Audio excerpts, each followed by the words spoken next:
Kamusta na po kayong lahat dyan and welcome back to my channel. Meron pong isang katanungan na naglalaro sa aking isipan.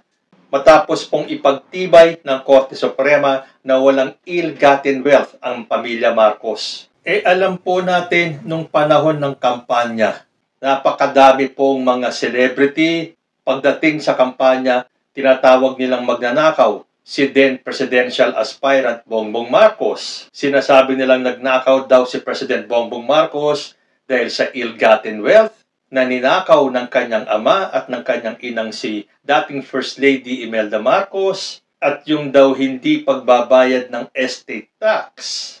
So ngayon po na sinabi na talagang walang ill-gotten wealth ang mga Marcoses, ang ibig sabihin hindi po sila nagnakaw. Dahil yan po, ibinabana ng Supreme Court ang desisyon na walang ill-gotten wealth. So itong mga nag-akusa kay President Bongbong Marcos during the campaign at tinawag siyang magnanakaw, pwede po bang kasuhan yung mga yun?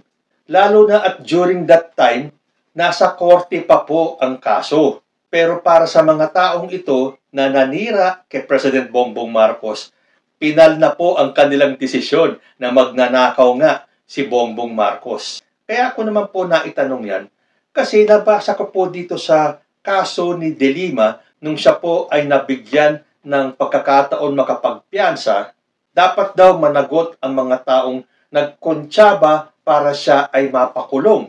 Sabi po dito sa balita sa Inquirer, sabi ni Drilon, Aguirre, others liable for fabricated drafts versus De Lima. Former Justice Secretary Vitaliano Aguirre II and other officials who allegedly conspired to fabricate evidence and coerce witnesses into testifying against former Senator Laila De Lima should not go unpunished. Sabi po yan ni former Senate President Franklin Drilon. We are very happy that the rule of law has prevailed, but who will answer for the suffering De Lima endured for the last 7 years because of invented and unwarranted charges. Kasi kung babasahin lang po natin ito, para bang napagdesisyonan na kagad na itong sila former Justice Secretary Vitaliano Aguirre II at yung iba mga opisyalis at ang pagkakaalam ko, kasama daw dito si former President Duterte, ay dapat managot and should not go unpunished. Sabi, hindi daw dapat pabayaan na hindi mapanagot ang mga taong to sa pag-invento ng mga unwarranted charges kung kaya nakulong si De Lima ng more than 6 years. Although, ang pagkakaalam ko po kasi, hindi pa naman tapos yung kaso ni De Lima.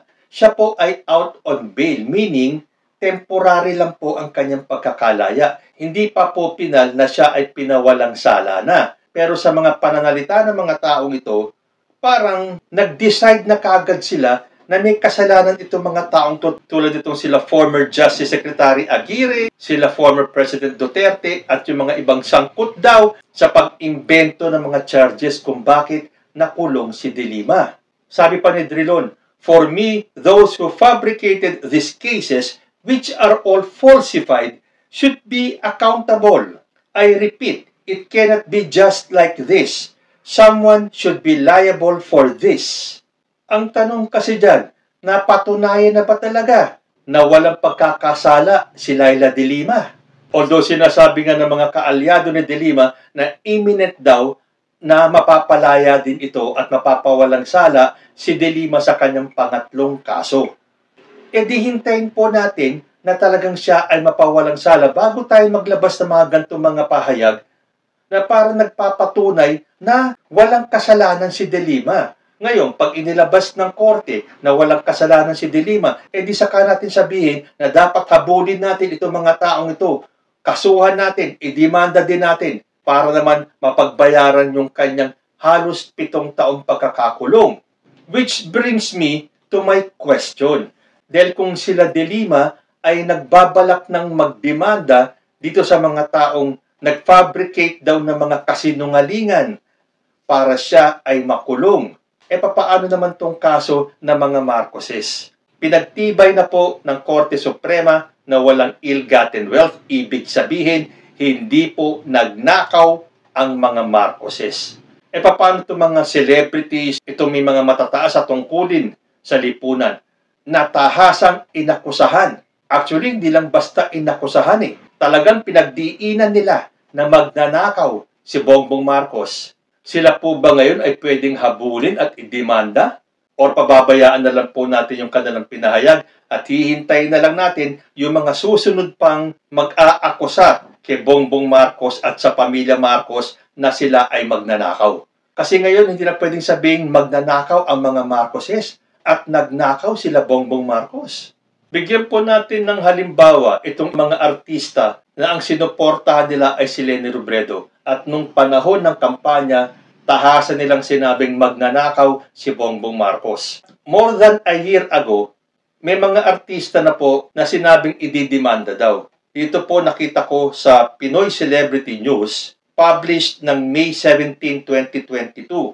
Melay Cantiveros, Angel Locsin, Kim Chiu at Bianca at iba pang celeb sasampahan na ng kasong libel. Sabi po dito sa balita, Angel Locsin, Melay Cantiveros, Kim Chiu at Bianca Gonzales pinakakasuhan ng libel sa tahasang pagsasabi nila na magnanakaw si BBM.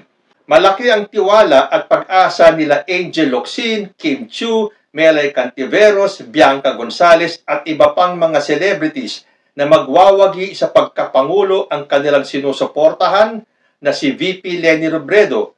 Kaya naman, walang tigil silang magsalita sa kanilang mga campaign rally at ipinagsigawan pa, huwag bumoto sa mga magnanakaw at sinungaling.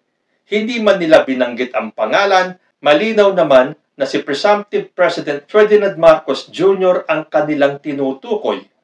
Matatandaang nagtrending noon si Melay Cantiveros matapos itong magsalita na huwag iboboto ang magnanakaw at sinungaling sabay etyos.